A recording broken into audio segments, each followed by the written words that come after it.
آج اہل تشیع میں سے بعض حضرات کہتے ہیں کہ یہ عبداللہ ابن سبا یہ تو افسانوی شخصیت ہے، اس کی حقیقت کوئی تھی ہی نہیں، حالانکہ ان کی اپنی کتاب میں رجال کشی کے اندر اس کا ذکر موجود ہے، اور یہ بھی موجود ہے کہ حضرت علی رضی اللہ تعالیٰ عنہ نے اپنے عہد خلافت میں اسے زندہ جلوایا ہے۔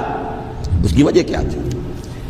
یہ آیا مدینے کے اندر اسلام کا لبادہ اوڑھ کر اس نے چند عقیدوں کی اشاعت شروع کی۔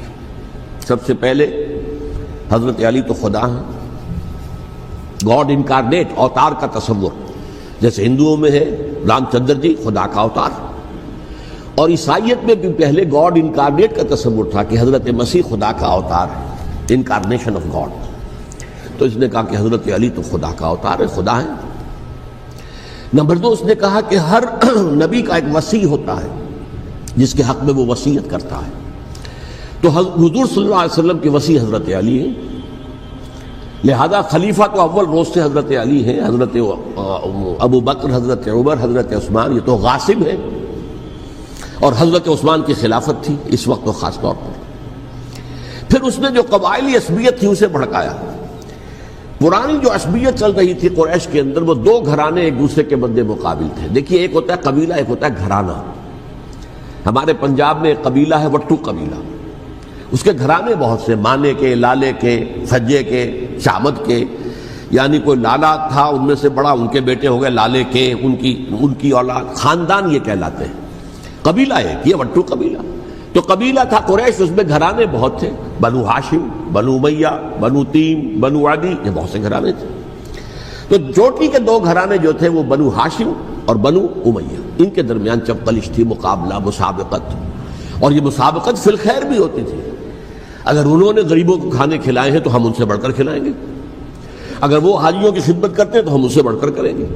تو ان کے اندر یہ مسابقت فی الخیر بھی تھی، لیکن چپقلش تھی کہ کوئی ہم سے آگے نہ نکل جائے، وہ سمجھتا تھا وہ آگے نہ نکل جائے۔ اس شخص نے اس پرانی عصبیت کو تازہ کیا کہ حضور تو بنو ہاشم میں سے تھے، لہذا خلافت حق ہے بنو ہاشم کا، یہ غاصب ہے۔ اس سے پہلے دو خلفاء جو تھے وہ نہ بنو ہاشم سے تھے نہ بنو امیہ سے تھے۔ حضرت ابو بکر بنو تیم میں سے تھے، چھوٹا قبیلہ تھا۔ حضرت عمر بنی عدی میں سے تھے، وہ بھی چھوٹا قبیلہ تھا۔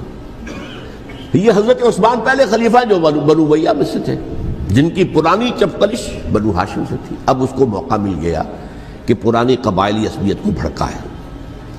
یہ ہے اصل میں اس فتنے کا پس منظر عبداللہ ابن سبا نے جو آ کر پھیلایا ہے، اور اس کی تفصیل میں اس وقت میں نہیں جا سکتا، کیسے یہ فتنہ پروان چڑھا، کیا انہوں نے اسٹریٹجی اختیار کی، کہ یہ کیا کرتے تھے، گروہ بنا کر بھیجتے تھے لوگوں کو، کوفے میں جاؤ تو وہاں پر دمشق کے گورنر کے خلاف اور مصر کے گورنر کے خلاف الزامات لگاؤ، اس نے یہ کیا، وہ غبن کر گیا، وہ یہ کر گیا، وہ خیانت کر رہا ہے، وہ رشتہ داروں کو پال رہا ہے، اور عثمان کے خلاف بھی تقریریں کرو رضی اللہ تعالیٰ عنہ۔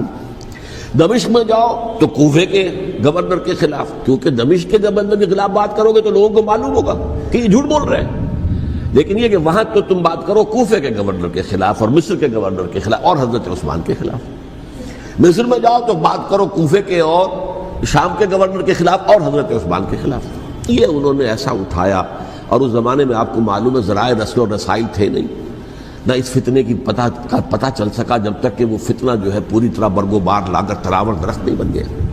اس کے نتیجے میں حضرت عثمان رضی اللہ تعالیٰ عنہ شہید ہوئے، اور خلیفہ پھر حضرت علی رضی اللہ تعالیٰ عنہ کو انہی سوائیوں نے، جنہوں نے گھیراؤ کیا تھا، جنہوں نے حضرت عثمان کو شہید کیا ہے، یہی حضرت علی رضی اللہ تعالیٰ عنہ کے ارد گرد ہو گئے۔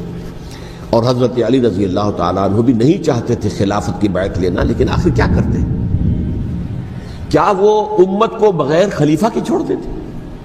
حضرت زبیر سے کہا گیا، انہوں نے نہیں مانا، رد کر دی بات۔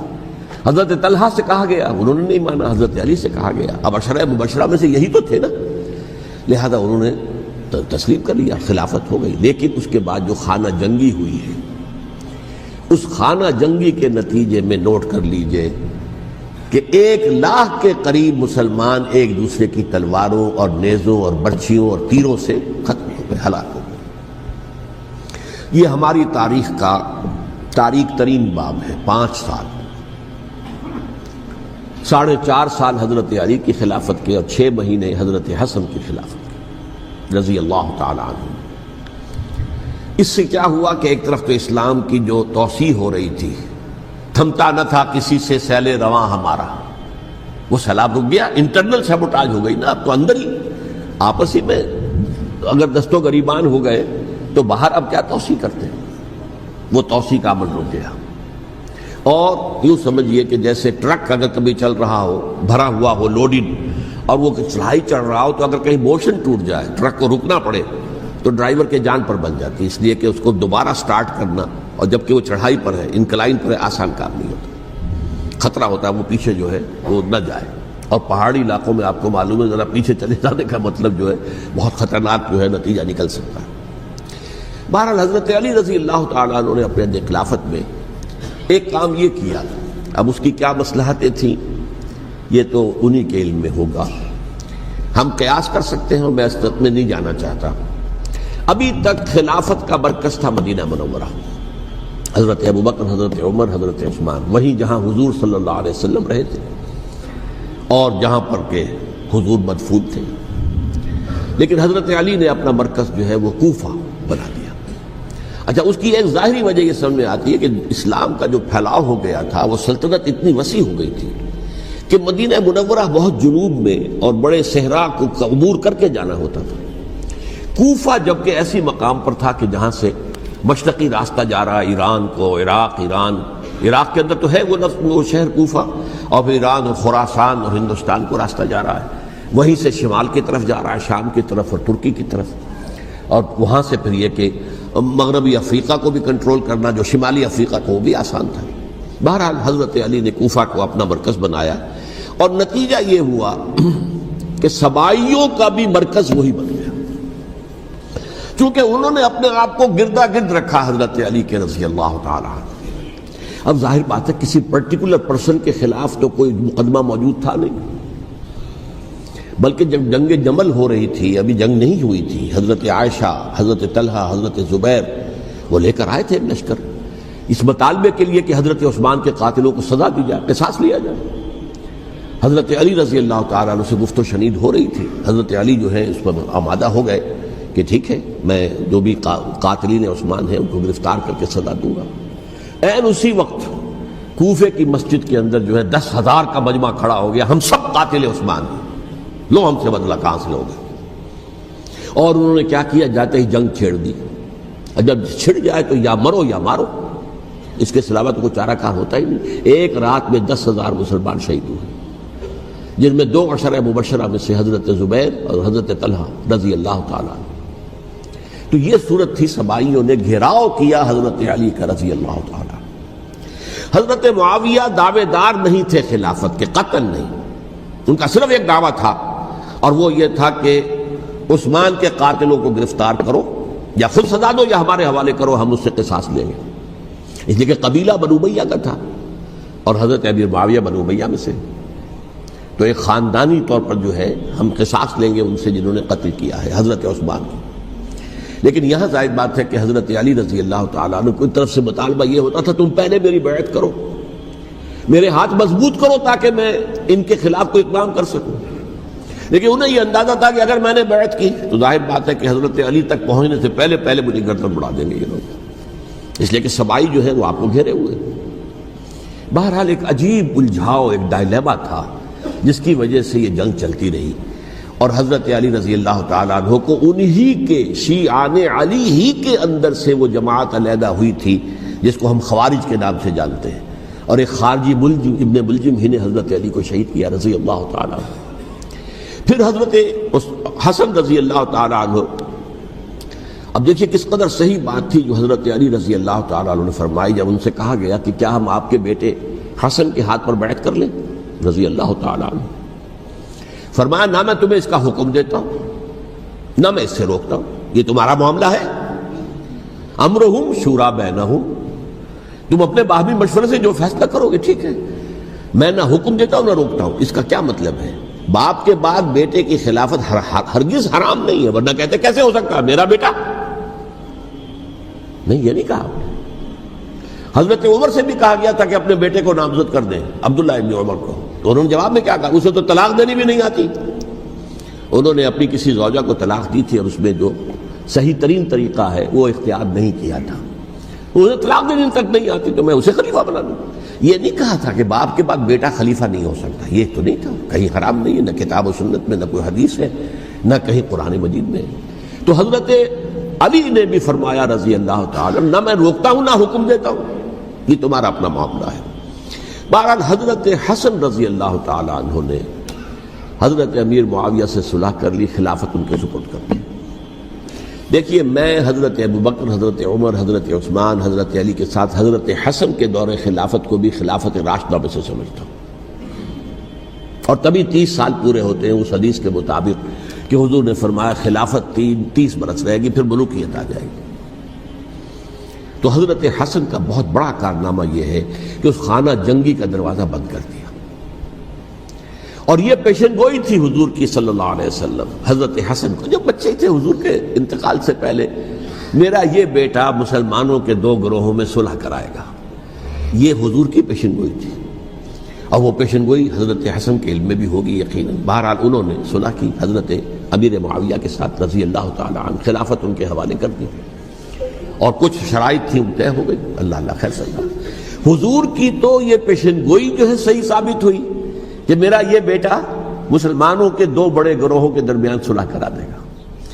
اور سبائیوں نے انہیں تانے دیے، یا عار المومنین، اے مومنوں کے لیے موجب عار، موجب شرم تم نے بزدلی دکھائی ہے، تم نے امیر معاویہ کو خلیفہ تسلیم کر لیا، تم نے بزدلی دکھائی. معاذ اللہ ثم معاذ اللہ ثم معاذ اللہ. اب میں کچھ باتیں حضرت امیر معاویہ کے بارے میں کہنا چاہتا ہوں، اس لیے کہ وہاں اس میں نے حضرت معاویہ کے بارے میں یہ تو بہت شدت کے ساتھ کہا تھا، اور میں اب بھی اس پر قائم ہوں اور پوری طریقے سے قائم ہوں. میرا مستقل موقف یہی ہے کہ حضرت معاویہ رضی اللہ تعالیٰ عنہ کے دور خلافت کو ہم خلافت راشدہ میں شامل نہیں سمجھتے، اہل سنت میں سے کوئی بھی نہیں سمجھتا. لیکن اس کے ساتھ میں نے حضرت امیر معاویہ کے کچھ مناقب بھی بیان کیے تھے تاکہ پلڑا جو ہے ترازو کا اس کے دونوں پلڑے سامنے آ جائیں. لیکن یہ وہ حصہ میرے اس بیان کا نکال دیا گیا، ختم کر دیا گیا. یہ میں نہیں جانتا کہ اس میں کیا مصلحت دیکھی گئی ہے. اس میں تو کسی کے لیے کوئی معاملہ ایسا نہیں تھا کسی کے جذبات کو جو ہے وہ ٹھیس پہنچانے والا. کیونکہ میں نے کہا وہ خلیفہ راشد نہیں تھے، صاف میں نے کہا، بلکہ وہ دور ملوکیت کا آغاز ان سے ہو گیا ہے. بلکہ جب ایک صاحب نے یہ کہا کہ کربلا کے بعد سے دور ملوکیت آ رہی تھی، تو میں نے کہا نہیں جناب، دور ملوکیت تو 20 سال پہلے پوری ہو چکی تھی، شروع ہو چکی تھی. حضرت امیر معاویہ کے بھی 20 سال جو ہے وہ دور ملوکیت میں شمار ہوتے. انہیں کسری العرب بھی کہا گیا، عرب کے کسریٰ جو شہنشاہ ایران کا خطاب تھا، حضرت معاویہ رضی اللہ تعالیٰ عنہ کو کسری العرب کہا گیا، عرب کا کسریٰ یہ. لیکن دوسری طرف یہ ہے کہ وہ صحابی رسول ہیں رضی اللہ تعالیٰ، حضور کے برادر نسبتی بھی ہیں، حضور کے سالے ہیں. ان کی ہمشیرہ ام حبیبہ حضور کی زوجہ محترمہ ہیں، ام المومنین ہیں ام حبیبہ رضی اللہ تعالیٰ عنہ. پھر کس قدر معتمد علیہ تھے حضور کے کہ کاتبان وحی میں شامل تھے. وحی کی کتابت کرنے والے چند لوگ تھے جنہیں کہ حضور کہتے تھے کہ اب یہ آیت لکھ لو. ان میں سے ایک امیر معاویہ بھی رضی اللہ تعالیٰ. تو بڑے توازن کی ضرورت ہے. دیکھیے صحابہ کرام کا جہاں تک تعلق ہے، اہل سنت کا موقف یہ ہے کہ صحابہ کلہم عدول، صحابہ سب کے سب نیک نیت ہیں، اور ان کی روایت جو ہے قبول کی جائے گی، رد نہیں کی جائے گی، ان پر کوئی جرح و تعدیل نہیں ہوگی. اس لیے کہ ان کا تزکیہ محمد رسول اللہ صلی اللہ علیہ وسلم نے کیا تھا. لہذا یہ تو ہو سکتا ہے کہ کسی صحابی سے کوئی خطا ہو جائے، لیکن وہ خطا اجتہادی ہوگی، نیت کی خطا نہیں ہوگی، نیت کی غلطی نہیں ہوگی. اگر کسی صحابی کی نیت پر حملہ کیا جائے تو یہ اصل میں طعن ہے، حملہ ہے حضور پر کہ وہ تربیت دے نہیں سکے اپنے ساتھیوں کو. معاذ اللہ ثم معاذ اللہ ثم معاذ اللہ، وہ تزکیہ کر ہی نہیں سکے. 3 جگہ جو قرآن میں آیا ہے یتلو علیہم آیاتہ ویزکیہم، تو کیا تزکیہ کیا؟ اگر ان کے قریب ترین ساتھی جو تھے، اگر ان کے اندر بھی بدنیتی تھی اور دنیا کی طلب تھی اور دنیا کے اندر اقتدار حاصل کرنے کا جذبہ تھا، تو پھر کیا تزکیہ کیا؟ معاذ اللہ ثم معاذ اللہ. لہذا صحابہ سب کے سب عدول ہیں، اور ان سے اختلاف ممکن ہے لیکن ان کی نیت پر حملہ نہیں ہو سکتا. تو حضرت امیر معاویہ کی شخصیت ایک چیز ہے، آپ کا دور خلافت دوسری چیز ہے۔ شخصیت کے اعتبار سے صحابی رسول ہیں، برادر نسبتی ہیں حضور کے صلی اللہ علیہ وسلم، اور پھر یہ کہ اس قدر معتمد علیہ ہے صحابہ میں سے کہ وہ کاتبان وحی، یہ عام آدمی کے کرنے کا کام نہیں تھا جو وحی کی کتابت کرے، اللہ کے کلام کی۔ البتہ یہ ہے کہ جیسا کہ میں نے عرض کیا، ان کا دور خلافت راشدہ نہیں ہے، وہ ملوکیت کا دور ہے۔ یہ میں نے جیسا کہ عرض کیا، میں نے ایک صاحب نے جب یہ کہا کہ ملوکیت شروع ہو رہی تھی، میں نے کہا شروع نہیں ہو رہی تھی، ملوکیت تو 20 سال پہلے شروع ہو چکی تھی۔ اسی طریقے سے ایک صاحب نے کہا تھا کہ اسلام کو قائم کرنے کے لیے حضرت حسین میدان میں آئے، میں نے کہا یہ بھی غلط ہے، اسلام تو 60 سال پہلے قائم ہو چکا تھا، نبی اکرم صلی اللہ علیہ وسلم کے دستے مبارک سے اسلام قائم ہو گیا، جاء الحق وزهق الباطل ان الباطل کان زهوقا، پھر 30 برس تک وہ کامل شکل کے اندر قائم رہا۔ تو اسلام جو ہے وہ جو ہے در حقیقت اب قائم کرنے والی بات نہیں تھی، البتہ اس کے اندر زوال شروع ہو گیا تھا، اس زوال کے عمل کو روکنے کے لیے حضرت حسین میدان میں آئے۔ یہ ایک چیز کو صحیح تاریخی پرسپیکٹو میں رکھنا، تو جس طرح سے دین کو قائم کرنے کے لیے دیکھیے، قائم تو کیا محمد رسول اللہ صلی اللہ علیہ وسلم والذین معہ رضی اللہ تعالی عنہ، انہوں نے کیا تھا۔ ہاں اب جو ہے وہ اپنی اس شاندار حیثیت سے نیچے گرنے لگا تھا، وہ میں بعد میں عرض کروں گا کہ میں نے اسے کیا عرض کیا تھا کہ یہ اس زوال کو روکنے کے لیے کسی طریقے سے یہ اپنی اصل حقیقت میں قائم رہے، یہ حضرت حسین رضی اللہ تعالیٰ عنہ کی سعی تھی۔ اچھا، حضرت امیر معاویہ کے جو 20 سال ہیں وہ پورے امن، سکون، اطمینان، کوئی جھگڑا، کوئی فساد، کوئی اختلاف، کوئی باہمی خانہ، کچھ 20 سال، یہ بھی تاریخ کی بڑی چشم کشا حقیقت ہے جو عام طور پر لوگوں کے علم میں نہیں ہے۔ سبائی بھی دبکے رہے، حضرت امیر معاویہ کی حکومت اتنی مضبوط تھی، کنٹرول، کہ ان کو کچھ سر اٹھانے کا موقع نہیں ملا، موجود تھے، دبکے رہے۔ جیسے کہ میں نے کہا، ریولوشن کے آخری مرحلے پر آ کر جو مخالفین ہیں وہ دب جاتے ہیں کہ پھر دیکھیں گے، موقع ملے گا تو پھر لیں گے ان سے حساب کتاب۔ 20 سال رہے ہیں پورے امن کے، 10 سال کے بعد یعنی درمیان میں ہے حضرت امیر معاویہ کا عہد خلافت۔ ایک صحابی جو کہ بزرگ صحابہ میں سے ہیں، مغیرہ ابن شعبہ رضی اللہ تعالی عنہ، وہ آتے ہیں اور وہ کہتے ہیں کہ دیکھیے امیر المومنین، کتنی بڑی خانہ جنگی رہی تھی مسلمانوں کی آپس میں، اور اب بھی اگر آپ کسی کو نامزد کیے بغیر چھوڑ گئے امت کو تو پھر خانہ جنگی ہو جائے۔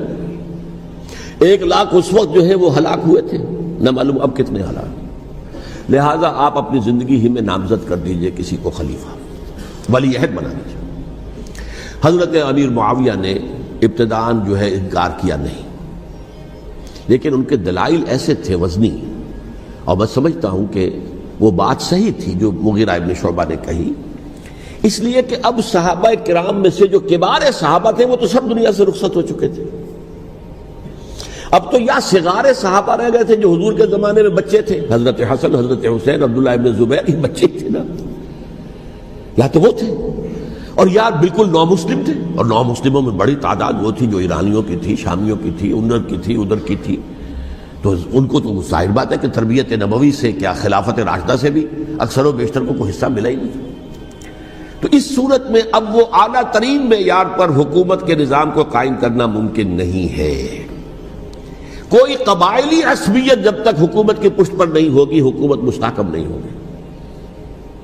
یہ گویا کہ ایک جس کو کہتے ہیں کہ حقیقت بینی، واقعیت پسندی، ایک آئیڈیلزم ہے اور ایک ریئلزم ہے کہ آپ فیکٹس آن دی گراؤنڈ کو غور کریں، سوچیں اس کے اوپر اور پھر کوئی فیصلہ کریں۔ اس اعتبار سے پھر حضرت امیر معاویہ نے بات مان لی اور بیعت لے لی لوگوں سے حضرت یزید کے لیے کہ یہ خلیفہ ہوں گے میرے بعد، اس کو ولی عہدی کہتے ہیں۔ اچھا، اس وقت 5 افراد ایسے تھے کہ جنہوں نے اس سے اختلاف کیا، یہ بات بہت اہم ہے۔ میرا کتابچہ ہے سانحہ کربلا، اس کے کچھ نسخے آج یہاں ہوں گے، آپ لوگ پڑھیے اسے غور سے اور پھیلائیے تاکہ حقیقت سامنے آئے۔ 5 افراد کون تھے جو ہونے چاہیے؟ ابو بکر فوت ہو گئے، ان کے بیٹے عبد الرحمن ابن ابی بکر، عمر فوت ہو گئے، ان کے بیٹے عبداللہ ابن عمر، عباس فوت ہو گئے، ان کے بیٹے عبداللہ ابن عباس، زبیر فوت ہو گئے، ان کے بیٹے عبداللہ ابن زبیر، اور حضرت حسن سے جو ہے ان کا انتقال ہو چکا تھا، حضرت علی کے بیٹے حضرت حسین رضی اللہ تعالی عنہ اجمعین۔ حضرت حسن کے بارے میں ایک فریق کا کہنا یہ ہے کہ انہیں زہر دے کر ہلاک کیا گیا، اہل تشیع کا قول یہ ہے، جبکہ اہل سنت کہتے ہیں کہ نہیں، وہ اپنی جو بھی طبی موت تھی اس سے ان کی وفات۔ لیکن میں اس میں نہیں جانا چاہتا، اس لیے کہ یہ مائکرو ہسٹری جو ہے نا، وہ تو ایک ایک واقعے کے لیے ادھر کی روایات کیا، ادھر کی کیا ہیں، ان کے پاس کیا دلائل، یہ تو کسی ریسرچ اسکالر کا موضوع ہے، میرا موضوع نہیں ہے۔ لیکن بہرحال یہ 5 حضرات تھے جنہوں نے ولی عہدی کی بیعت نہیں کی، لیکن حضرت معاویہ اتنے حلیم الطبع انسان تھے، انہوں نے جبر نہیں کیا، کوئی تشدد نہیں کیا۔ ٹھیک ہے، ولی عہدی کی بیعت نہیں کر رہے، کوئی بات نہیں، میری بیعت تو کی ہوئی ہے نا، ابھی تو میں زندہ ہوں، بات ختم ہو گئی، میری بیعت کو تو نہیں توڑا انہوں نے، فسخ بیعت نہیں کی۔ اس اعتبار سے انہوں نے نہ کوئی تشدد کیا، نہ جبر کیا، نہ کوئی مواخذہ کیا۔ لیکن جب امیر معاویہ کا انتقال ہو گیا، اب ولی عہدی کی بجائے وہ اب خلافت کی بیعت ہوئی، سب لوگوں نے بیعت کر لی۔ ان 5 میں سے ایک فوت ہو چکے تھے، حضرت عبد الرحمن ابن ابی بکر فوت ہو چکے رضی اللہ تعالی، 4 تھے، ان 4 میں ایک اختلاف ہوا۔ 2 کی رائے یہ تھی، عبداللہ ابن عمر، عبداللہ ابن عباس، کہ اگرچہ یہ کام غلط ہوا ہے، اسلام کی روح کے منافی ہوا ہے، یہ بادشاہت کی بنیاد پڑ رہی ہے، لیکن یہ بات ایسی نہیں ہے کہ اس کی بنا پر ہم خانہ جنگی شروع کروا دیں، امت کے اندر خون خرابہ کروائیں، فساد کروائیں۔ لہذا انہوں نے بیعت کر لی۔ اب کوئی اگر یہ کہے معاذ اللہ کہ وہ بک گئے تھے یزید کے ہاتھ میں، معاذ اللہ ثم معاذ اللہ، وہی بات آپ اختلاف کر سکتے ہیں کہ انہیں نہیں کرنی چاہیے تھی، یہ کوئی رائے رکھے، مجھے اختلاف نہیں، لیکن ان کی نیت پر حملہ کریں گے تو حملہ محمد رسول اللہ پر ہوگا صلی اللہ علیہ وسلم۔ عبداللہ ابن عمر کون ہیں؟ کتنی حدیثیں ان سے جو ہے وہ منقول ہیں۔ عبداللہ ابن عباس کون ہیں؟ جنہیں حضور نے جو ہے جن کے لیے دعا کی تھی، اے اللہ فقہہ فی الدین وعلمہ التاویل، اے اللہ اس نوجوان کو دین کا فہم عطا کر اور قرآن کی تعویل اور تفسیر کا علم عطا کر، حبر الامہ کہلاتے ہیں۔ وہ کہیں پیسوں اور ٹکوں کے عوض بک جانے والے نہیں تھے، انہوں نے امت کی مصلحت دیکھی، نیت جو ہے اس پر حملہ نہ کیجئے، البتہ اختلاف کا حق آپ کو حاصل ہے۔ 2 حضرات جو ہے ڈٹے رہے کہ نہیں، ہمیں کم وقت میں ریزسٹ کرنا ہے۔ عبداللہ ابن زبیر عمر کے اعتبار سے وہ بڑے ہیں، مسلمانوں میں سب سے پہلے ولادت مدینے میں جا کر جو ہوئی ہے وہ عبداللہ ابن زبیر کی ہوئی ہے۔ ہجرت کر کے جب مہاجرین وہاں پہنچے، کچھ عرصے تک کسی کے ہاں کوئی اولاد نہیں ہوئی، تو لوگوں نے تانے دینے شروع کر دیے کہ معلوم ہوتا ہے کہ یہاں آ کر یہ مکے کے رہنے والے جو ہیں کمزور ہو گئے ہیں، ان کی اولاد ہی نہیں ہو رہی۔ پھر عبداللہ ابن زبیر کی ولادت ہوئی ہے، یہ حضرت ابو بکر کے نواسے ہیں، حضور کی زوجہ محترمہ حضرت عائشہ کی بہن، حضرت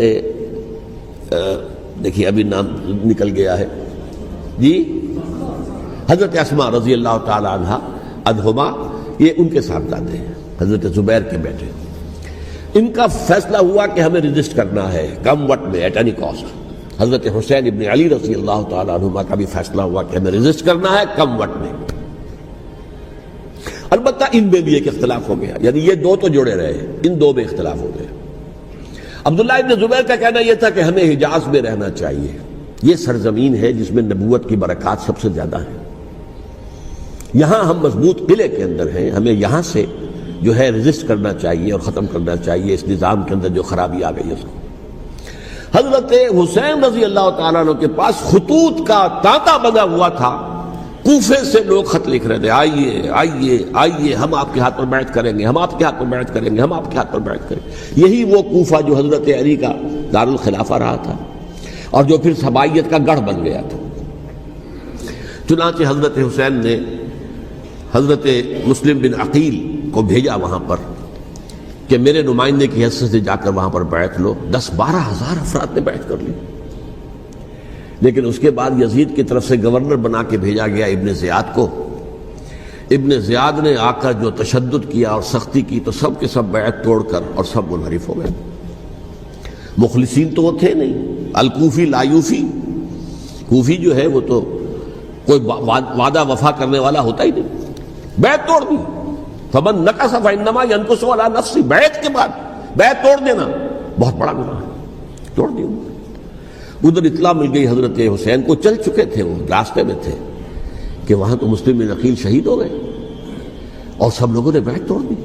اب واپس جانا چاہتے تھے لیکن مسلم بن عقیل کے بیٹے جو ہے اڑ گئے۔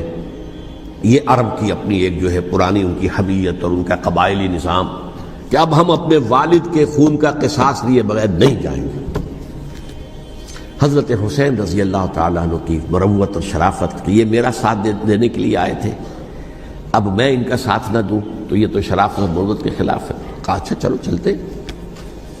وہاں جا کر بھی عین اپنے میدان کے اندر بھی حضرت حسین رضی اللہ تعالیٰ عنہ نے 3 چیزیں پیش کی ان کوفیوں کے لشکر کے خلاف۔ سب سے بڑا لشکر کے اندر سب سے بڑے تو کوفی تھے جنہوں نے بیعتیں کی ہوئی تھی حضرت حسین کے ساتھ۔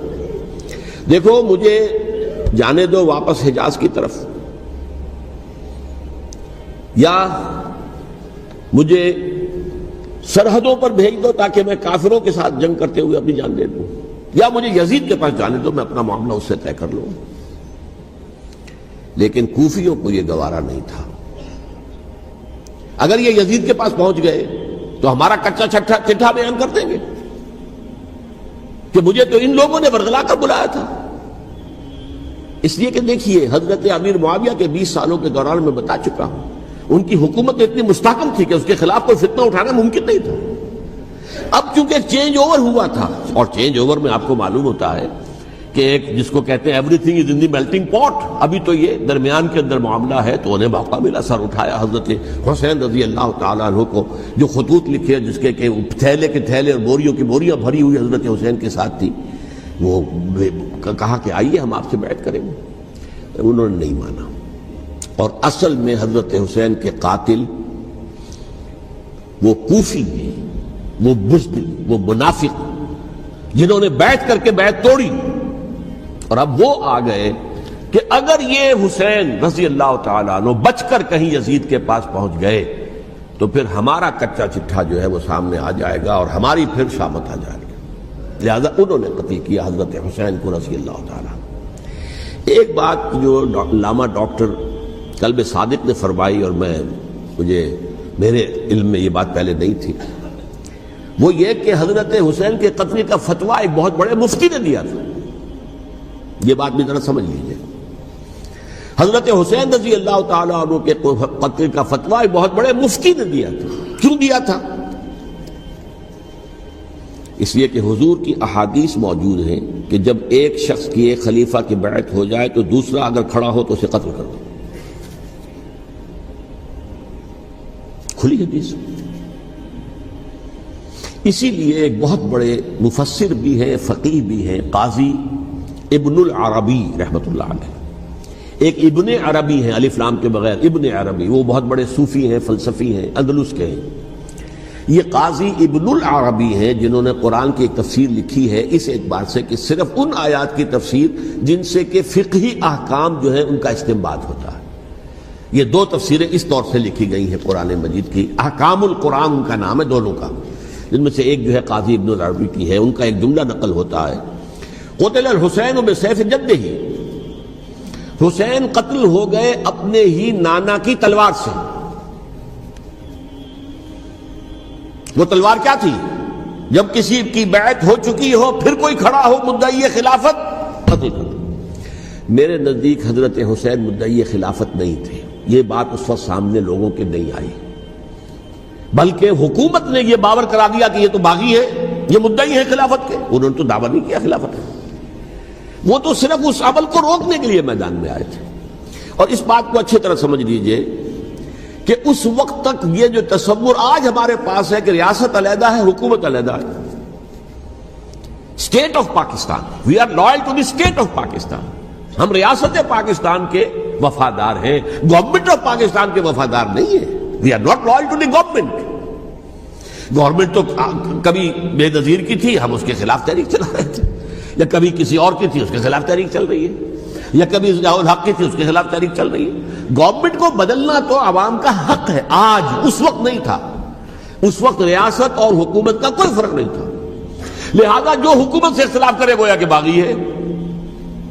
یہ ہے اصل میں وہ پیچیدہ مسئلہ کہ کیوں کسی مفتی نے فتویٰ دے دیا؟ اس لیے کہ اس وقت تک ریاست اور حکومت کا فرق واضح نہیں تھا دنیا پر۔ یہ تو ابھی کوئی 100-150 سال کی بات ہے کہ آج ہمارا جو پولیٹیکل سائنس کا ایولیوشن ہوا ہے وہ اسٹیج تک پہنچ گیا ہے کہ اسٹیٹ علیحدہ ہے، حکومت علیحدہ ہے۔ حکومت تو اسٹیٹ کے 3 آرگنز میں سے ایک آرگن ہے۔ ایڈمنسٹریشن حکومت کی ہے، جوڈیشری ہے اور لیجسلیچر ہے، 3 آرگنز ہیں بڑے بڑے، ان میں سے ایک ہے۔ تو حکومت کو بدلنا تو عوام کا حق ہے، چاہے وہ ووٹ کے ذریعے بدلے چاہے ایجیٹیشن، اگر پرامن ایجیٹیشن ہے اس سے حکومت کو بدلنے کا حق حاصل ہے دستوری طور پر ہر اعتبار سے۔ اس وقت یہ نہیں تھا، لہذا صورتحال یہ بن گئی کہ حکومت وقت نے باور کرا دیا مسلمانوں کو، ورنہ سوچئے نواسۂ رسول کو قتل کرنا کوئی آسان کام تھا؟ آخر سب کلمہ گو تھے کہ نہیں تھے؟ کلمہ گو تو تھے نا، اور حضور سے عقیدت و محبت میں کمی، لیکن یہ کہ فتویٰ اگر ایک بہت بڑے مفتی کا، جو کہ حضرت علامہ ڈاکٹر قلب صادق صاحب نے فرمایا، مجھے اس مفتی کا نام بھی معلوم نہیں، کہ ایک مفتی ہی کا فتویٰ تھا وہ، جس کے بنا پر اب ان لوگوں نے حضرت حسین کو قتل کیا، اور یہی وجہ ہے کہ انہوں نے پھر خیموں کو بھی آگ لگا دی۔ وائی حالانکہ دیکھیے اگر دشمنی کا انتقام ہوتا تو حضرت علی بن حسین جو بیمار تھے، جو بعد میں زین العابدین رحمت اللہ علیہ کے نام سے پھر یہ اہل تشیع کے چوتھے امام معصوم ہیں، حضرت علی، حضرت حسن، حضرت حسین، اور پھر حضرت علی بن حسین زین العابدین رحمت اللہ علیہ، کیا ان کو بھی قتل کر دیتے؟ حضرت حسین کی نسل ہی ختم ہو جاتی، لیکن نہیں کیا۔ آگ کیوں لگائی؟ آگ اس لیے لگائی کہ وہ جو ڈاکومنٹری پروف ہے ہماری غداری کا یزید کے خلاف حضرت حسین کو جو ہم نے دعوت دی، وہ جو ڈاکومنٹری پروف خطوط کی شکل میں موجود ہے وہ ختم ہو جائے، ڈسٹرائے ہو جائے۔ اس کے لیے انہوں نے خیموں میں آگ لگائی۔ بہرحال یہ ہے تاریخی پس منظر، یہ اسی سبائی فتنے کا تسلسل ہے جس نے سب سے پہلے حضرت عثمان کی جان لی رضی اللہ تعالیٰ عنہ۔ 5 سال تک مسلمانوں میں خانہ جنگی رکھی، حضرت علی کو پھر شہید کیا، اور اس کے بعد جو ہے 20 سال حضرت امیر معاویہ کے تو سر نہیں اٹھا سکے، لیکن پھر جب ایک چینج اوور ہو رہا تھا تو اس وقت انہوں نے موقع غنیمت سمجھا کہ اب کھڑے ہو جاؤ اور اب دوبارہ ایک فتنہ جو ہے اس کو امت کے اندر پیدا کر دو۔ اچھا، اس معاملے میں ایک بات جو میں نے وہاں کہی کہ ہمارے ہاں شاعرانہ جو مبالغہ آمیزی ہے، یہ میری گفتگو کا حصہ انہوں نے حذف کر دیا ہے، اور میں نے ایک سنی شاعر بہت بڑے عالم جن کے حوالے سے آج بھی میری تقریر ہوگی خالق جناح ہال میں، مولانا محمد علی جوہر کے ایک شعر کے حوالے سے کہا کہ قتل حسین اصل میں مرگ یزید ہے، اسلام زندہ ہوتا ہے ہر کربلا کے بعد۔ میں نے کہا بالکل محمل شعر ہے، اسلام مرا ہی نہیں تھا، زندہ ہونے کا کیا سوال؟ اور اگر کسی درجے میں مزمحل یا زخمی ہوا تھا تو وہ تو رہا، کربلا کے بعد بھی رہا، یزید کی حکومت بھی رہی، بنو امیہ کی حکومت بھی چلی، کوئی تبدیلی تو نہیں آئی۔ یہ کیا کہہ رہے ہیں؟ اسلام زندہ ہوتا ہے کربلا کے بعد۔ میں نے کہا اسلام مرا نہیں تھا، جیسے میں نے یہ کہا کہ ملوکیت جو ہے وہ اب شروع نہیں ہوئی، ملوکیت تو 20 برس پہلے شروع ہو چکی تھی حضرت امیر معاویہ کے، لیکن ظاہر بات ہے کہ حضرت حسن نے، حضرت حسین نے اس کو قبول کیا، اور حضرت حسین نے تو پھر 10 سال تک ولی عہدی جو تھی چاہے بیعت نہیں کی لیکن اس کے خلاف میدان میں آ کر چیلنج تو نہیں کیا۔ اس اعتبار سے یہ معاملہ جو ہے اسلام زندہ ہوتا ہے کربلا کے بعد، یہ بے تکی بات ہے۔ ہاں، حضرت شاہ اسماعیل شہید رحمت اللہ علیہ کی اگر میں تشبیہ کو، تمثیل کو سامنے رکھوں تو اسلام کی عمارت 6 منزلہ ہے، 6ٹھی منزل ٹاپ کی وہ گر گئی، 5 منزلیں انٹیکٹ تھیں، اسلام مرا نہیں تھا۔ عدالت میں شریعت کے مطابق فیصلے ہو رہے تھے، قاضی تھے، مفتی تھے، شریعت نافذ تھی، اسلام کہاں مرا تھا؟ جبکہ خود کہہ رہے ہیں علامہ قلب صادق کے ایک مفتی کے فتوے سے حضرت حسین کو قتل کیا گیا۔ اب وہ مفتی کی رائے، اس کی بدنیتی ہو، جو بھی ہو، وہ جانے، اللہ جانے، لیکن عام مسلمان کیا کرے؟ اس پہلو سے اسلام مرا نہیں تھا۔ ہاں، ایک منزل گر گئی تھی، وہ گری رہی، 1000 برس تک گری رہی، یہاں تک کہ آ کر مغربی امپیریلزم نے اس کے گرایا، ملوکیت کا معاملہ ختم کیا، اور وہ جبرین ملوکیت دوسری آ گئی، ورنہ وہی بادشاہی چلی ہے۔ بلکہ دور بنو امیہ میں وہ بادشاہی پوری طرح اس نے بالوں پر نہیں نکالے تھے، اصل 12 پل تو اس نے نکالے ہیں دور بنو عباس میں آ کر، اور پھر سلاطین جو ہے ترک، جو ترک خلفاء ہیں، ان کا بھی بادشاہت تھی اور کیا تھا، وہ خلافت تو نہیں تھی۔ تو یہ تو اسلام میں جو بھی نقص واقع ہو گیا تھا، کبھی واقع ہو گئی تھی، وہ جو کی تو برقرار رہی، اس کو بھی تسلیم کیا۔ میں اللہ کا شکر ادا کر کے کہتا ہوں کہ دونوں حضرات، دونوں شیعہ دانشور اور بڑی اعلیٰ سطح کے جو شیعہ عالم تھے، انہوں نے اس بات کو تسلیم کیا اور میری اس بات کو چیلنج نہیں کیا۔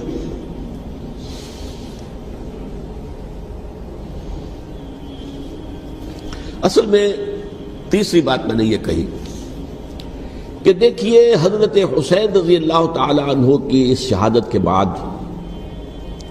اس کے بعد واقعہ حرہ بھی ہوا، جو واقعہ کربلا سے بھی بعض اعتبارات سے زیادہ بھیانک اور زیادہ گھناؤنا واقعہ بنو امیہ کی تاریخ ہے، جس کو لوگ جانتے ہی نہیں۔ مدینہ کے کچھ لوگوں نے بغاوت کی اور انہوں نے اس کے خلاف فوج بھیجی، اور فوج کو جب مدینہ فتح کر لیا 3 دن کے لیے حلال کر دیا، جو چاہو کرو، یہاں جسے چاہو مارو، جسے چاہو لوٹو، جس کا گھر چاہو برباد کرو، جس عورت کو چاہو ریپ کرو۔ اور یہ مدینہ النبی کے اندر ہوا ہے، تو کاٹ کھانے والی ملوکیت کے اندر بہت سے واقعات ہوئے۔ عبداللہ ابن زبیر کھڑے ہوئے، انہوں نے حکومت قائم کی تھی، لیکن یہ کہ وہ تو 6 سال کے لیے کامیاب بھی رہے، ایک حکومت قائم کی، بنو امیہ کے ہاتھ پر بیعت نہیں کی، بالآخر ان کی حکومت بھی ختم ہو گئی۔ پھر حضرت زید کھڑے ہوئے، انہوں نے بغاوت کی، وہ بھی ناکام رہ گئے۔ پھر بنو عباس میں کھڑے ہوئے حضرت نفس زکیہ، حضرت حسن رضی اللہ تعالیٰ عنہ کے اولاد میں سے، وہ بھی ناکام ہو گئے، شہید ہو گئے۔ پھر یہ سمجھ لیا گیا کہ اب یہ جہاں تک 6ٹھی منزل ہے وہ تو دوبارہ تعمیر نہیں ہو سکتی، یہ تو جس کی لاٹھی اس کی بھینس، جس کے پاس طاقت ہوگی اس کی حکومت ہوگی، جس کا قبیلہ زیادہ قوی ہوگا، جس قبیلے میں زیادہ عصبیت ہوگی، مضبوط ہوگا، متحد ہوگا، طاقتور ہوگا، اسی کی حکومت ہوگی۔ البتہ اس کے نیچے لوگوں کے اخلاق کی اصلاح کرو۔ صوفیاء کرام نے وہ کام اپنے ذمے لیا، اور بالکل وہی کام ہے کہ جو ائمہ اہل بیت کرتے رہے۔ حضرت حسن کی اولاد میں پھر حضرت علی بن حسین رضی اللہ تعالی، حضرت حسین کی اولاد میں پھر امام محمد باقر، امام محمد جعفر صادق، اور اس کے بعد بھی 5 اور، کسی نے بغاوت نہیں کی۔ جیسے علماء کرام کام کر رہے تھے اور جیسے صوفیاء کرام کام کر رہے تھے، ایسے ہی وہ مسلمانوں کی علمی تربیت، روحانی تربیت و تزکیہ کر رہے تھے، کسی نے حکومت کو چیلنج نہیں کیا۔ نوٹ کر لیجیے اس بات کو۔ حضرت علی نے بھی چیلنج نہیں کیا تھا، حضرت حسن نے چیلنج نہیں کیا، خود صلح کر لی۔ تو ائمہ اہل بیت جو 12 یہ گنتے ہیں، جن میں سے آخری جو ہے حضرت مہدی کو تو ابھی ظاہر ہونا ہے، ان کے عقیدے کے مطابق وہ روح پوش ہیں، وہ ظاہر ہوں گے، لیکن 11 حضرات کے بارے میں یہ کہ حضرت حسین کے سوا کسی نے بھی چیلنج نہیں کیا وقت کے نظام میں، اور حضرت حسین نے بھی اس مغالطے پر کیا کہ کوفی ساتھ دیں گے، اور یہ موقع ہے کہ یہ جو 6ٹھی منزل اسلام کی گر گئی ہے، اسے دوبارہ تعمیر کر دیا جائے۔ انہوں نے خلافت کا دعویٰ نہیں کیا تھا، یہ انہیں عوام کو مغالطے میں مبتلا کیا گیا کہ یہ خلافت کا مدعی ہو کر سامنے آیا۔ جیسا کہ میں نے آپ سے کہا تھا، امیر معاویہ نے حضرت علی کے عہد خلافت میں کبھی خلافت کا دعویٰ نہیں کیا، مدعی خلافت نہیں تھے وہ تو یہ کہتے تھے کہ قاتلان حسین جو ہے، قاتلان عثمان کو سزا دو، قصاص دو، بس۔ اسی طرح حضرت حسین نے بھی، اب دیکھیے اس ضمن میں اس میں کوئی شک نہیں ہے، حضرت حسین رضی اللہ تعالی عنہ کی جو شہادت ہوئی ہے، ان کے ساتھیوں کی، اعزاء و اقارب کی، تاریخ انسانی میں یہ عزم، ہمت، شجاعت، مثابرت، صبر، استقلال، استقامت، اس کی بہت روشن مثال ہے، بہت روشن مثال ہے، بہت روشن مثال ہے۔ لیکن اس سے تاریخ کی رفتار پر کوئی اثر نہیں پڑا۔ وہ جو ملوکیت آ گئی تھی وہ اور گہری سے گہری ہوتی چلی گئی۔ واقعہ کربلا کے بعد تو واقعہ حرہ ہوا، میں نے گنوا دیا آپ کو، اس سے زیادہ تو میرے خیال میں کہ اور ہمارے لیے لائق شرم جو ہے کوئی واقعہ ہے ہی نہیں اس پہلو سے۔ لیکن حضرت حسین کا ایک، اب ان کو یہ کہ میں مطلب یہ کہ اگر میں ان کے ہاتھ پر بیعت کر لیتا ہوں، جو کہ اس وقت سامنے موجود تھے، کہ یزید کی بیعت تمہارے ہاتھ پر کرتا ہوں، تو گویا کہ اپنے آپ کو سرنڈر کر دیتے. وہی خطرہ جو امیر معاویہ کو تھا کہ مجھے وہ تو پہنچنے بھی نہیں دیں گے علی تک رضی اللہ تعالیٰ عنہ اور مجھے پہلے ہی شہید کر دیں گے. یہی خطرہ حسین کو تھا رضی اللہ تعالیٰ عنہ کہ مجھے یزید تک پہنچنے نہیں دیں گے، پہلے ہی قتل کر دیں. اور ویسے بھی یہ ایک شرافت، مروت اور حمیت اور غیرت اور عزت نفس کا تقاضا بھی تھا کہ بھائی معاملہ ہے یزید کا، میرا مجھے وہاں جانے دو، اللہ اللہ خیر سنا، یو کین اسکورٹ می، میرے دائیں بائیں چلو تاکہ میں کہیں اور بھاگ نہ جاؤں تمہارے خیال میں، مجھے وہاں پہنچا دو، میں وہاں پہ جا کے اس سے معاملہ کر لوں. لیکن انہوں نے قتل کیا. اصل قاتلان کوفی، وہی سبائی. البتہ یہ ہے کہ اس واقعے کی جو یادگار ہے اس میں کوئی شک نہیں ہے کہ اس نے مسلمانوں میں سے ایک گروہ کے دل میں قربانی اور شہادت کا جذبہ بہت پیدا کیا، اس میں کوئی شک نہیں. اور جس طریقے سے کہ عاشورہ محرم میں یاد منائی جاتی ہے، جس طریقے سے اس نے اہل تشیع کے اندر قربانی کا جذبہ بے انتہا پیدا کر دیا. اگرچہ وہ جذبہ بروئے کار نہیں آتا، اس لیے کہ ان کے ہاں یہ عقیدہ ہے، یہ طے ہے کہ جب تک حضرت مہدی ظاہر نہیں ہوں گے ہم کسی کے خلاف بغاوت نہیں کریں گے. یہ پوری تاریخ میں ان کا معاملہ رہا، تمام جو ہے ائمہ اہل بیت کا معاملہ رہا. جب تک مہدی نہیں آتے، keep sitting and keep waiting, wait and see, that's آل.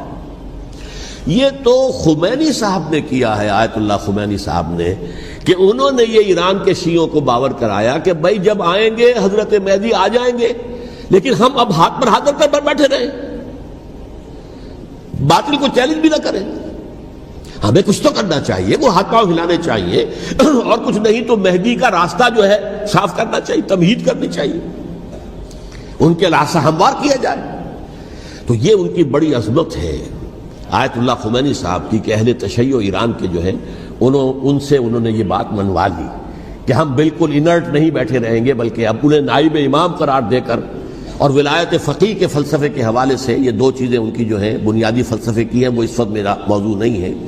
انہوں نے عوام کو ایسا کھڑا کیا ہے کہ 20,000 سے لے کر 30,000 کے درمیان انسانوں نے جانیں دے دی. عورتوں کے جلوس نکلے، شیرخوار بچہ گود میں ہے عورت کے، اور گولی کھا رہی ہے اور مر رہی ہے، گر رہی ہے. آپ سوچئے زندگی کتنی عزیز ہوتی ہے، اور شیرخوار بچے کے لیے ماں کی جو زندگی ہے، اس ماں کو اپنی زندگی کتنی عزیز تر ہوگی کہ اپنے لیے نہیں تو اس بچے کے لیے مجھے جینا ہے. لیکن نہیں، گولیاں کھائیں اور گری. یہ جذبہ انہی میں ہے. واقعہ یہ ہے کہ اہل سنت کے اندر یہ جذبہ نہ ہونے کے برابر ہے. یہ میں واشگاف الفاظ میں کہہ رہا ہوں. پورے عالم اسلام میں صرف شیعہ ایران ایسا نکلا ہے کہ جس نے بادشاہت کا خاتمہ کیا. باقی سعودی عرب میں بادشاہت بیٹھی ہوئی ہے، ڈٹ کر بیٹھی ہوئی. اربوں ڈالر کا ایک ایک محل بنتا ہے ان بادشاہوں کا، اور سنی سن ہے، سن، کوئی حرکت نہیں. وہ تو اب جو حرکت ہو رہی ہے وہ اینٹی امریکن حرکت ہے جو ہو رہی ہے. وہ در حقیقت وہ مسئلہ بالکل دوسرا ہے جو اس وقت ہو رہا ہے. لیکن یہ کہ عالم اسلام میں کوئی تحریک ایسے نہیں اٹھی.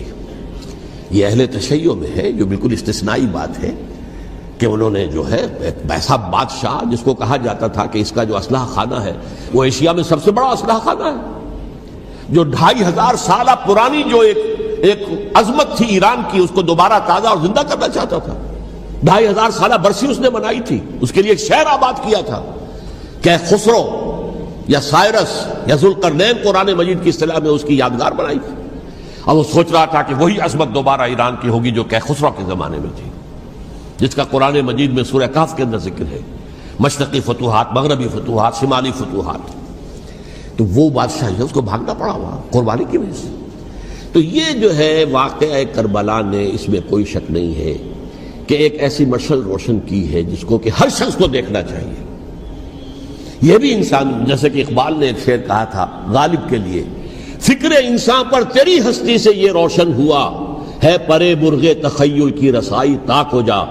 تو فکر انسان پر حضرت حسین کی قربانی سے یہ واضح ہوا ہے کہ انسان کس حد تک جا سکتا ہے قربانی دینے کے لیے اپنے کسی مقصد کے لیے. مقصد ان کا جو تھا، میں نے اسی لیے آیت پڑھی تھی، معاذ اللہ ثم معاذ اللہ. میں ایک آخری بات جو کہہ رہا ہوں وہ نوٹ کر لیجئے. ایک خاص انتہائی نقطۂ نظر کے عام کیے جانے کی وجہ سے سنیوں میں بھی ایک انتہائی رد عمل پیدا ہوا ہے. Extreme rightist سنیز. اگر ایک طرف سے حملہ کیا گیا ہے حضرت عثمان کی نیت پر، ان کو خیانت کا الزام لگایا گیا، ان پر اقربا پروری کا الزام لگایا گیا، حضرت ابو موسیٰ اشعری پر خیانت اور غداری کا الزام لگایا گیا، یہ ساری چیزیں اگر صحابہ کرام کے اوپر ہوئی ہیں، امیر معاویہ پر، امیر اور عمرو بن العاص پر، تو جواب میں کچھ لوگ کھڑے ہو گئے. حضرت علی وہ اقتدار کے طالب تھے، معاذ اللہ ثم معاذ اللہ ثم معاذ اللہ. یہ اہل سنت کا موقف نہیں ہے. حضرت حسین اقتدار کے طالب تھے، ہرگز نہیں، ہرگز نہیں، ہرگز نہیں. وہی اصول جو میں نے بتایا تھا سب کے لیے لاگو رہے گا. وہ امیر معاویہ کے لیے ہے تو حضرت علی کے لیے بھی، حضرت حسین کے لیے بھی ہے. یہ نیک نیت ہے. آپ ان کی کسی رائے سے اختلاف کر سکتے ہیں لیکن ان کی نیت پر حملہ نہیں کریں گے. نیت پر حملہ کریں گے آپ کا ایمان بالرسالت جو ہے وہ مجروح ہو جاتا ہے.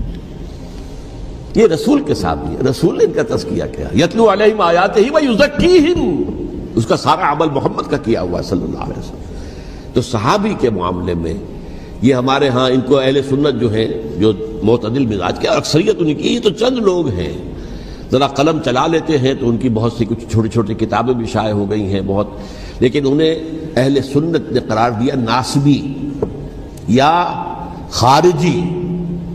جیسے خوارج نے کہا تھا حضرت علی بھی کافر ہیں اور حضرت امیر معاویہ بھی کافر ہیں، حضرت عمرو بن العاص بھی کافر ہیں، معاذ اللہ ثم معاذ اللہ. ایسے ہی کچھ لوگ حضرت حسین پر بھی الزام لگاتے ہیں کہ اقتدار کی ہوس اور طلب کے اندر انہوں نے یہ سارا سفر کیا تھا اور بس یہ ہے کہ وہ جو بازی تھی وہ ہار گئے. اللہ اللہ خیر اللہ، اس سے آگے کیا ہے معاملہ؟ نہیں، معاذ اللہ ثم معاذ اللہ. اسی لیے میں نے آیت آج جو پڑھی تھی ایک اور جو بہت بظاہر آپ کو معلوم ہوئی ہوگی، غیر متعلق ہے میرے آج کے عنوان سے، تلک الدار الآخرۃ نجعلھا للذین لا یریدون علوا فی الارض ولا فسادا. یہ سورہ قصص کے آخری آیات میں سے. دیکھو یہ آخرت کا گھر جو ہے وہ ہم خاص کر دیں گے ان لوگوں کے لیے جو اس زمین میں اپنے اقتدار کے طالب نہیں ہوتے. زمین میں اقتدار کے طالب ہوگے فساد ہو جائے گا. تم بھی طالب، میں بھی طالب، جھگڑا ہوگا، لڑائی ہوگی، دنگا ہوگا، فساد ہوگا. تلک الدار الآخرۃ نجعلھا للذین لا یریدون علوا فی الارض ولا فسادا. جو لوگ زمین میں اپنے اقتدار کے طالب اور اس کے نتیجے میں فساد پیدا کرنے والے نہیں ہیں ان کے لیے ہم نے آخرت کا گھر خاص کیا ہے. والعاقبۃ للمتقین، اور عاقبت جو ہے، انجام کار، آخرت جو ہے وہ تو متقیوں کے لیے ہے.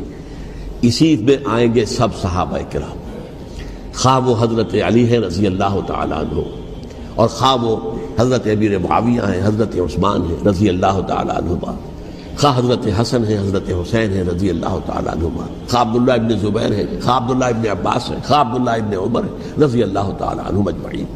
اس اصول کو سامنے رکھ کر اختلاف آپ کر سکتے ہیں کسی سے بھی، لیکن کسی کی نیت پر حملہ کریں گے تو اصل میں آپ کا ایمان بالرسالت مجروح ہو جائے گا. علی کو نبی اکرم صلی اللہ علیہ وسلم نے اپنا نائب بنا کر چھوڑا تھا جب غزوہ تبوک میں جا رہے تھے مدینے میں. حضرت علی نے کہا بھی کہ مجھے آپ عورتوں کے ساتھ بٹھا کے جا رہے ہیں. فرمایا تمہارا مقام میرے ساتھ وہی ہے جو موسیٰ کے ساتھ ہارون کا تھا. ہارون کو چھوڑ کر گئے تھے نا یہودیوں کے پاس جب گئے تھے تورات لینے کے لیے، تو تمہارا وہی مقام ہے میرے ساتھ. تو یہ حضرت علی ہیں رضی اللہ، ان کے بارے میں میرا، ان کی کیا عظمت میری نگاہ میں. تو یہ 3 کتابچے ہیں، مجھے نہیں معلوم تیسرا یہاں ہے یا نہیں ہے. بہرحال آپ لوگوں کو ریکمینڈ کر رہا ہوں کہ ان کا مطالعہ کریں. اب یہ کہ آخری بات یہ کہ اصل ہمارے کرنے کا کام کیا ہے. دیکھیے کیوں نہیں کیا کسی نے بھی خروج کا معاملہ وہ میں واضح کر چکا ہوں. بغاوت نہیں کی. کیوں؟ ایک تو ریاست اور حکومت میں فرق نہیں تھا. ذرا کھڑا ہو اور وہ باغی قرار پائیں گے، واجب القتل ہو جائیں گے، فتوے کی زد میں آ جائے. یہ معاملہ تھا. اور دوسرے یہ کہ عمارت پوری گری نہیں تھی، ایک منزل گری تھی. آج ہم کہاں کھڑے ہیں؟ پوری عمارت گری ہوئی ہے. نہ شرعی عدالتیں ہیں، نہ شرعی فیصلے ہیں، نہ احکام الہی نافذ ہیں، نہ حدود اور قصاص کے معاملات، کچھ بھی نہیں. ہمارا فرض کیا ہے؟ حضرت حسین کی مدح کرتے رہیے، تعریف کرتے رہیے، صحابہ کرام کی مدح کرتے رہیے، مدح صحابہ، اس کے لیے مجلسیں قائم ہو رہی. بھائی کر کیا رہے ہو؟ تھے تو آبا وہ تمہارے ہی، مگر تم کیا ہو؟ ہاتھ پر ہاتھ دھرے منتظر فردا ہو. تلک امۃ قد خلت لہا ما کسبت ولکم ما کسبتم. وہ تو ایک امت تھی جو چلی گئی، اللہ کے ہاں پہنچ گئے۔ جو کچھ انہوں نے کمایا وہ ان کے لیے، تمہارے لیے نہیں ہے، تمہارے لیے وہ ہوگا جو تم کماؤ گے۔ ہمارے لیے راستہ اب یہی ہے کہ خلافت راشدہ کے مکمل نظام کو اثر نو قائم کرنے کے لیے منہج انقلاب نبوی کو اختیار کریں۔ میری کتاب اس پر، کیسٹس اس پر، آڈیو کیسٹس، ویڈیو کیسٹس، سی ڈیز، نہ معلوم ڈی وی ڈی، سب کچھ موجود ہے۔ سیرت النبی پر تو میں عرض کر چکا ہوں، فلسفہ سیرت النبی سمجھنا ہے تو میری کتاب پڑھیے، ورنہ سیرت النبی آپ پڑھ لیں گے، واقعات معلوم ہو جائیں گے، فلسفہ سیرت سامنے نہیں آئے، اس کا آپ مطالعہ کریں گے میری کتاب سے۔ اور دوسرے یہ کہ یہ خلافت قائم کرنے کے لیے جو جد و جہد ہم کر رہے ہیں، تحریک خلافت پاکستان جس کا میں داعی ہوں ادنیٰ سا، وہ تنظیم نہیں ہے، میں اس کا امیر نہیں، وہ ایک تحریک ہے۔ جیسے تحریک پاکستان کہلاتی تھی جس کی تنظیم تھی مسلم لیگ، پارٹی کا نام مسلم لیگ تھا، لیکن تحریک پاکستان۔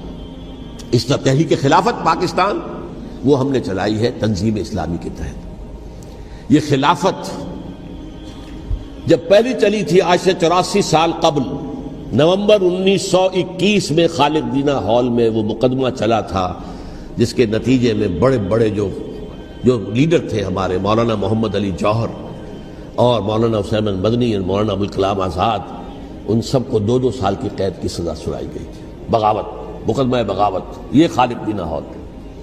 اسی میں سن 91 یا 92 میں میں نے 3 دن تقریریں کی تھیں، جن میں آج سے پھر میں 3 تقریریں کرنے والا ہوں، ایک آج شام کو، ایک کل شام کو رات 9 بجے، آج بھی کل بھی، ایک پرسوں اتوار کی صبح کو 10 بجے ہے کیا 11 بجے۔ تو ان میں آپ حضرات شرکت فرمائیں، تاکہ اصل جو ہمارے کرنے کا کام ہے، تاریخ کو بھی سمجھنا چاہیے، تاریخ کے عوامل کیا ہیں، کیا پس پردہ عوامل کار فرما تھے، کیا کسی شے کی اصل حقیقت ہے، وہ سمجھنا چاہیے۔ لیکن یہ ہے کہ اس اعتبار سے میں نے جب یہ لفظ استعمال کیا تھا اس مذاکرے میں، لپ سروس، کہ یہ ہم صرف لپ سروس کرتے رہے، مدح کے بیان کرتے رہے، منقبت بیان کرتے رہے، حضور کی نعتیں کہتے رہے، اس سے تو بات نہیں بنے گی جب تک کہ وہ فرض منصبی شہادت علی الناس کا جو ہمارے ذمے ہے بحیثیت امت محمد صلی اللہ علیہ وسلم اس کو ادا نہ کرے۔ مجھے خوشی ہے کہ اس کی بھی تائید دونوں حضرات نے کی، ہاں یہ لپ سروس کا معاملہ ہے۔ اللہ تعالی حضرت حسین کے نقش قدم پر چلتے ہوئے، بلکہ اصل میں تو ہمارے لیے اسوہ رسول ہے محمد صلی اللہ علیہ وسلم کا، اس پر چلتے ہوئے ہم پاکستان میں اسلام کا نظام خلافت قائم کرنے کی جد و جہد کریں۔